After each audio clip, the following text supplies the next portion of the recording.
कष्ट केले तुझ्यासाठी हार सोसले आणि आजच्या दिवसाला तुझ्यासाठी नवीन लुगडी घेऊन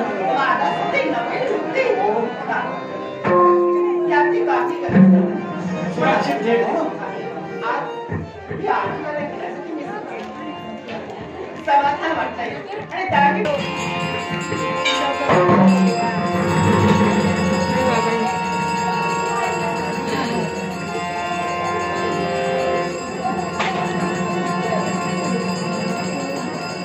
आई नाही कशी वर्ष आहे ना काम झालं का पाणी दुखतं जरा समोर थंडी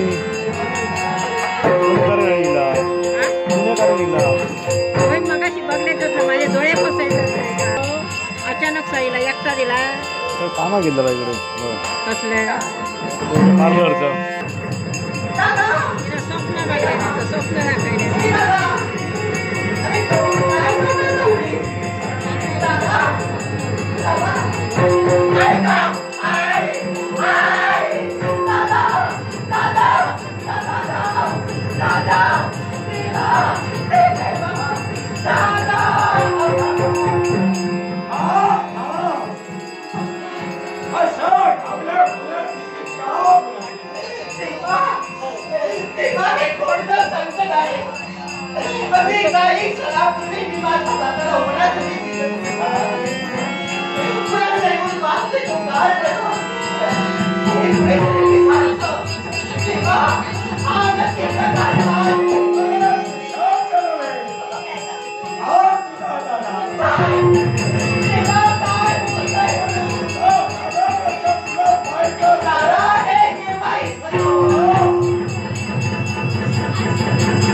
दाखवायचं मला स्पर्श करण्याचा आता प्रयत्न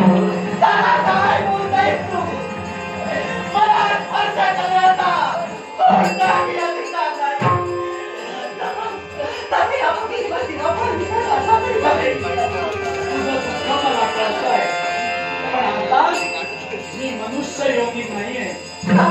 मी पिशाच योगी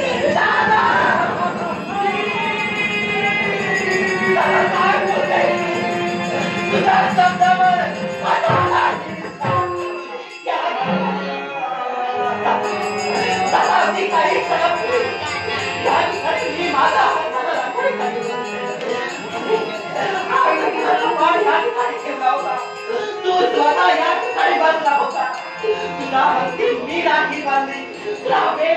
मी ओळला ती ओढ मी दिलेली ओढणी तू जर जाऊन पाहिली तर तिथं राग दिसेल तू माझ्या हातात अगं रक्षाबंधनात हा धागा बांधलेला कुठं आहे धागा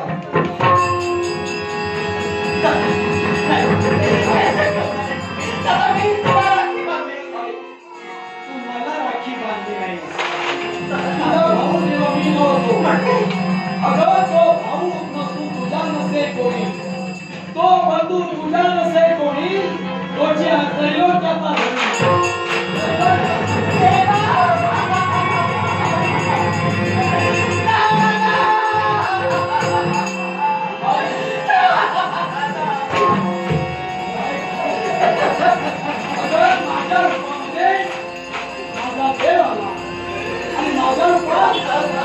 तुझ्या पाठावर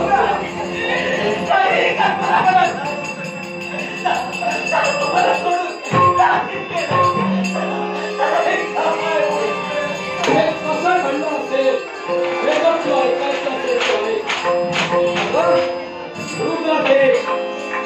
पूर्व वैमनस्या नजरेसमोर ठेवलं आणि पूर्व वैमनस्या नजरेसमोर ठेवून माझ्या आईचा शेवट केला माझ्या गैरहजेरीत माझ्या आई मी तिथं धावत आलो. त्या तोही तिथे आला आणि तो दिवस माझा नव्हता, ती वेळ माझी नव्हती, म्हणून त्याच्या शस्त्राचा लाभ या दादाला झाला.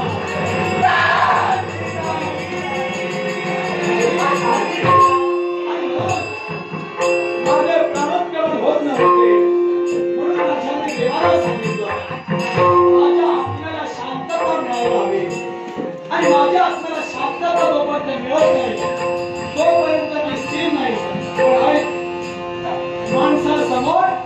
अतृप्त आत्मा काय राहू शकत नाही, देवासमोर विषांत नांदू शकत नाही. शांत आहे वैष्णवी, मी काय सांगतो ते शांत आहे. आता तुला माझं दर्शन पुनश्च होईल नाही, पण काही आहे आयुष्यभराची कमाई या तुझ्या भाऊरायानं आपल्या नेत्रात साठवून ठेवलेली ते 2 अश्रू आणि कशासाठी? माझ्या ताईचं लग्न झाल्यानंतर माझ्या पुत्राचा अभिषेक माझ्या ताईवर मला सजवलेल्या मंडपात करायचा होता, पण ते माझ्या नशिबी नाही, तर नशिबी तुझा दादा ठरला. मला देवाने मोक्ष दिल्यानंतर सर्वांना ते गान करून आहे जाता जाता आहे, कारण मला